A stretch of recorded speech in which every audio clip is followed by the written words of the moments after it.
You want to shake hands? Come on. Come on, guys. You son of a bitch! No, don't do it! Don't do it! There's a moment in every interview where you can see the line being crossed. The smile drops, the voice shifts, and the celebrity decides that's enough. You guys just fucking grow up and just sit down and write your own horse shit and come up with it. Start your own fucking show. Have your own award show. Quit waiting around for other people to do shit for you. That's the fucking problem. Krishnan ambushed Robert Downey Jr. with a quote from a New York Times article about prison, then started asking him about his father, his drug history, and his addiction recovery. Is that you've talked in other interviews again about your relationship with your father and the role of all of that in the dark periods you entered and taking drugs and drinking and all of that. And I just wondered whether you think you're free of all of that? Robert Downey Jr. went quiet, looked up, and said, "Are we promoting a movie? What are we doing?" and walked off camera. Are we promoting a movie? To me... Or whether that's still something... I'm sorry, I really don't... what are we doing? Well, I'm just asking questions, that's all. Right. I mean, Okay. Bye. Thank you, guys. are you... Oh, I'm sorry, It's okay. Yeah, you're right. Thank you. do you... You seem okay, it's just getting a little dinosaur in your... No, look, I don't want to do that. Thank you. Robert Downey Jr. later called Krishnan a bottom feeder. A reporter on the New York Fashion Week red carpet opened her interview with Jim Carrey by asking if it was true he was wandering the streets needing a date weeks after his painful divorce. Wait, tell me, is it true you're wandering the streets? You need a date to the party? What's up? No. I'm doing just fine. I just, there's no meaning to any of this. So I wanted to find the most meaningless thing that I could come to and join, and here I am. Jim Carrey looked at her and just said, "On the good foot," and ended the entire conversation right there. On the good foot! Ha! Yeah. Bill Burr was promoting his cartoon on Fox Morning when the host accused him of being disrespectful to Christianity. Bill Burr replied, "Don't you think the Catholic Church went a little too far, more so than my cartoon?" Well, they thought that maybe you were being disrespectful to the Christian religion. Who did? I'm telling you, you need to Google. Oh, good Lord. So did you feel you were being disrespectful, or just you were just having fun with some of the crucifixes and stuff like that? I don't even know we did maybe 2 jokes about that? Yeah, exactly. Don't you think the Catholic Church went a little too far?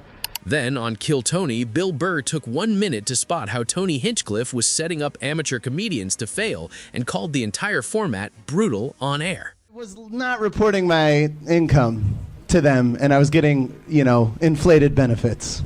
And they came down on you. How did you get caught? When I filed my taxes. So then you know that day was coming? Yep. You knew it was coming? In my mind, I was like, yes, that's 7 years. I just, whatever. So you didn't claim what, the food stamps? Bill Burr told the room, nobody can be funny in a minute.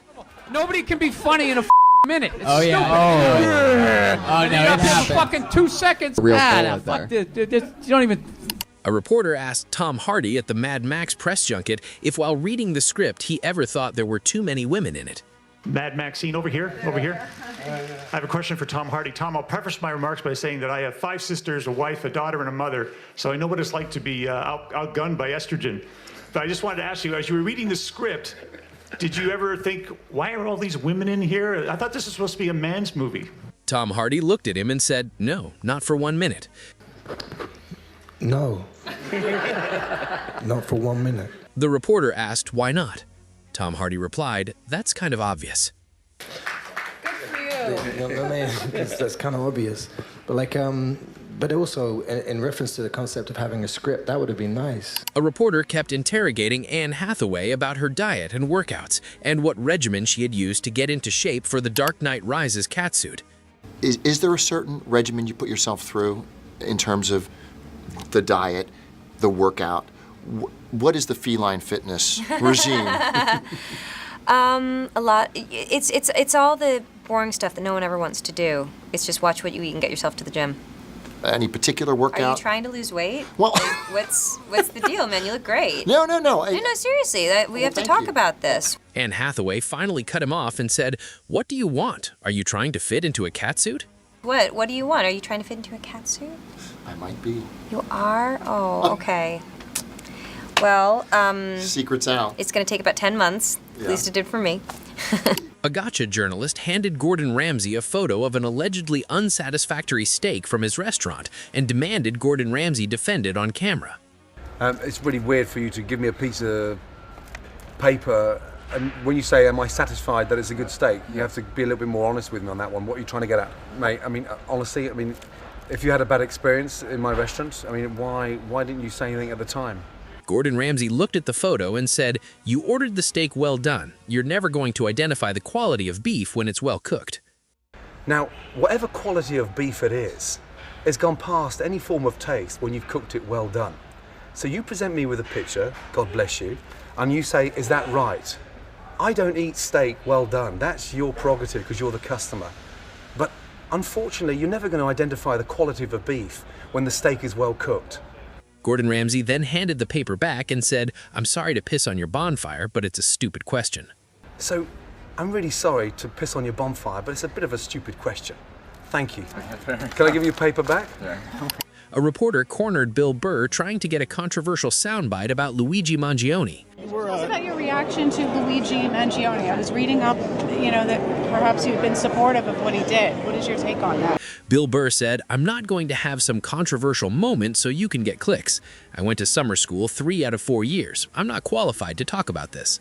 No, I'm not going to just have some controversial moment so you can get clicks. I'm not doing that. I went to summer school 3 out of 4 years in high school. I'm not qualified to talk about this.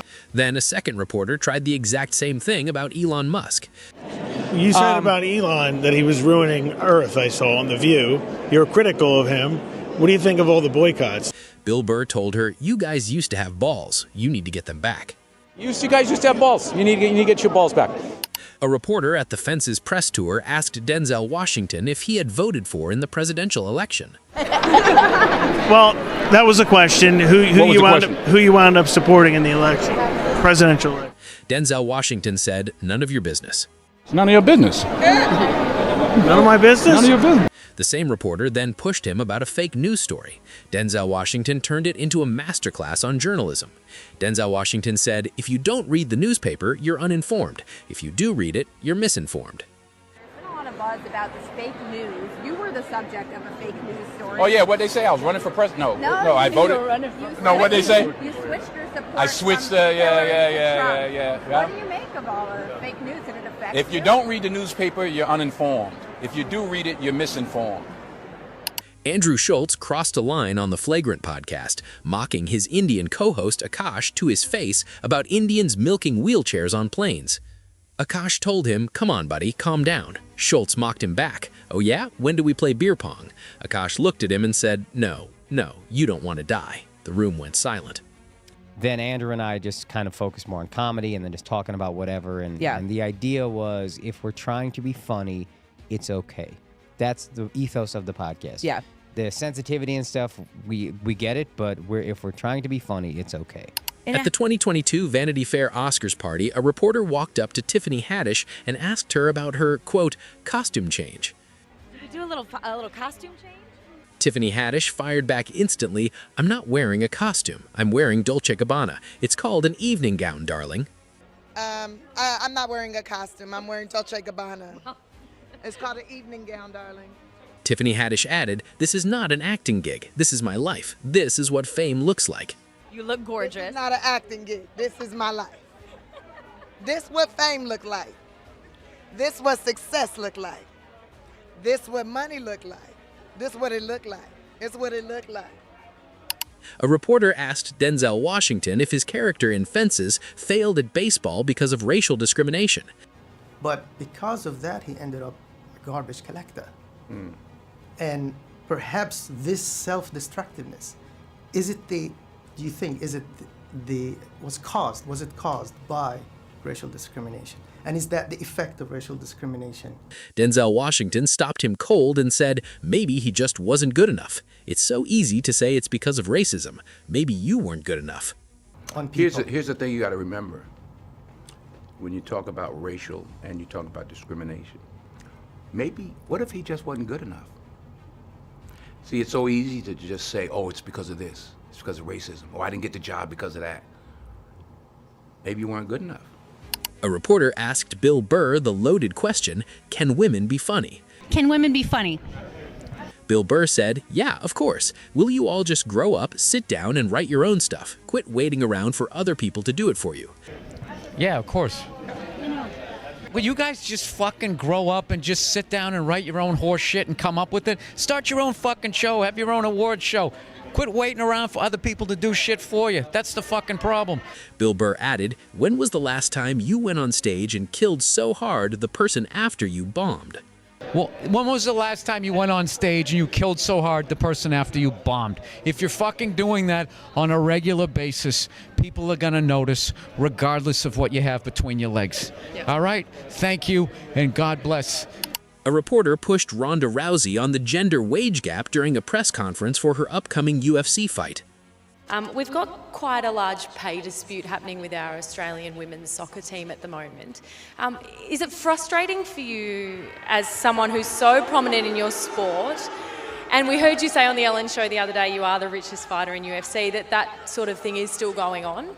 Ronda Rousey replied, I'm the highest paid not because Dana wanted to do something nice for the ladies. I'm highest paid because I bring in the most money. I think that how much you get paid should have something to do with how much money you bring in. I'm the highest paid fighter not because Dana and Lorenzo wanted to do something nice for the ladies. They do it because I bring in the highest numbers. They do it because I make them the most money. And I think that the money that they make should be proportionate to the money that they bring in. But nothing tops what Chelsea Handler did to Piers Morgan live on his own show. Piers Morgan was interviewing Chelsea Handler when he got distracted by his phone mid-question, and Chelsea Handler did not let it slide. You tweet very amusingly. I wish you did. I mean, in the middle of the commercial break, I want your viewers to know, they must know because they're probably following you on Twitter. Chelsea Handler said, you can't even pay attention for 60 seconds. You're a terrible interviewer. Maybe that's why your job is coming to an end. I mean, you can't even pay attention for 60 seconds. You're a terrible interviewer. Well, you just weren't keeping my attention. That's well, more but an issue that's for you not than my me. problem. Well, it is your problem. This is your show. You have to pay attention to the guests that you invited on your If show. they're interesting enough. Yeah, they are. Listen, it doesn't matter how interesting I am. You signed up for this job. Of course it does. Well, maybe that's why your job is coming to an end.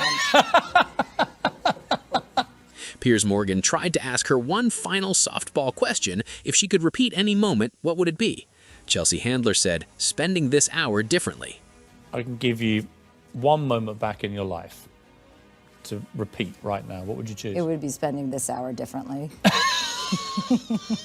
3 months later, Piers Morgan's show was canceled. Some celebrities will let it slide. Some will play nice.